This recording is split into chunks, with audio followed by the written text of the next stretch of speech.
Maka Rasulullah SAW bersabda, kata Nabi, salullaha al-'afwa wal-'afiyata.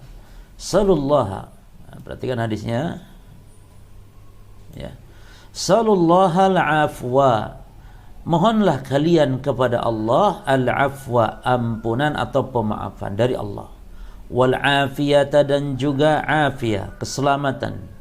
Fa inna ahadan lam yu'ta ba'dal yaqin khairan minal 'afiyah.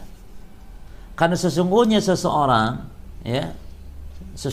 seseorang tidaklah diberi yang paling baik oleh Allah setelah keyakinan daripada al-afiyah. Jadi al-afiyah ini pemberian Allah yang terbaik setelah yakin ini keimanan kepada Allah. Ya.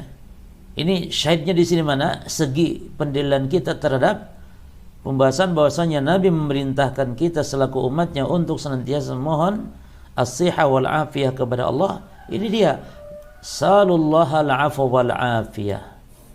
Mintalah kepada Allah al-'afwa wal afiyah. Ya. Baik.